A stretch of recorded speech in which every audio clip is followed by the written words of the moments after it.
You know what?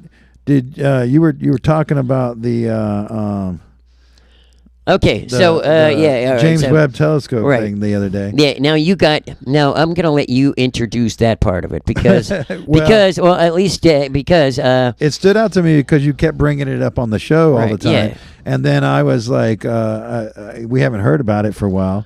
Right. And I kind of got sick about hearing about it. It was like, okay, that's enough. We're nothing new, Well, something new came down So the what pipe. was the new thing you heard? So they found an Earth-sized rocky planet, and then let's see, the name is LHS 475b. Okay. So that's the name of the planet, but they discovered this planet with the James Webb Telescope. So what I did is I did look that up, a little bit of research on it, and apparently it is orbiting a red planet, or I'm not a red planet, a red sun. Yeah. Right. Which is and about the same distance as like Earth is from our sun.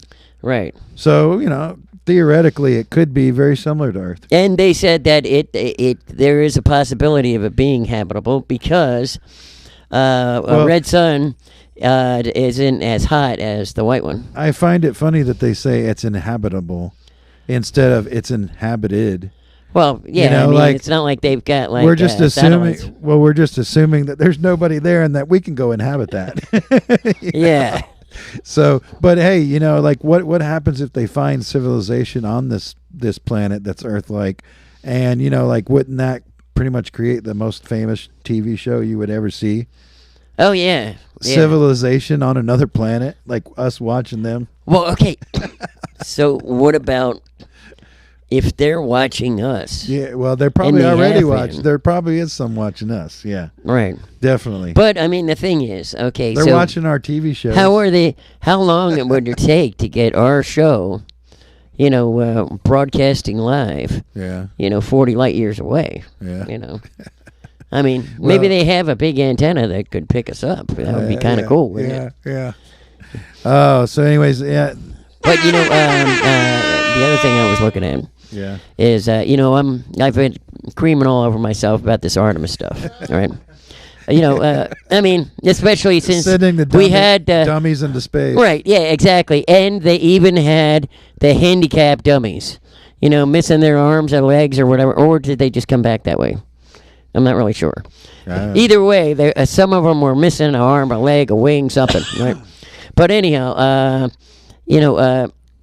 I've been reading this thing that they said on the news source thing on the NASA thing. Yeah. That they are planning on putting some type of oxygen containers on the South Pole. Of the moon? Of the moon. South Pole. On the moon. Right, yeah. Okay. So, and now the unclear part was, and because there were some terms in there that I don't know what they are, like a Dunbar or something like that. Yeah.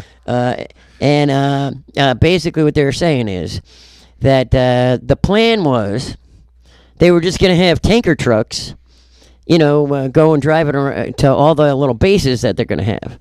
Because the Chinese, the Russians, and the Americans were all fighting for the South Pole. We're going to be, that's where the big hub of everything is going to be. Yeah. Right? So, basically, the new plan now is they're going to have, 2.5 kilometers of piping. Yeah. That's going to be piping the gas from the South Pole. The oxygen. To where?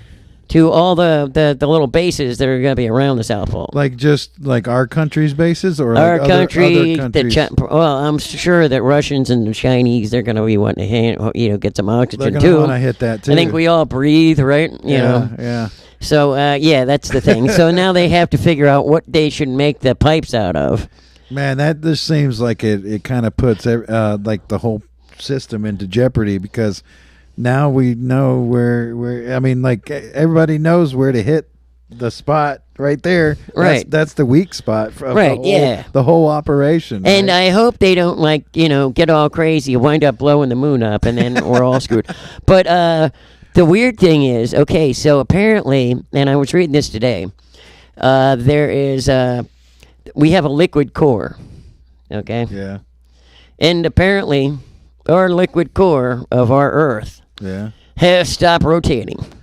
Oh. And it may start rotating in reverse. Oh, wow, really? Now, they said it's not going to affect us in any way. This isn't conspiracy theory stuff? Yeah, that's what they said. But, I don't know for sure. But, either way, somebody's got their head up their Uranus. Yeah. That was kind of a lame one. Yeah. I could have done that better. All right, well, what we got coming up next? But talking about Uranus, bleeding sun. Bleeding sun.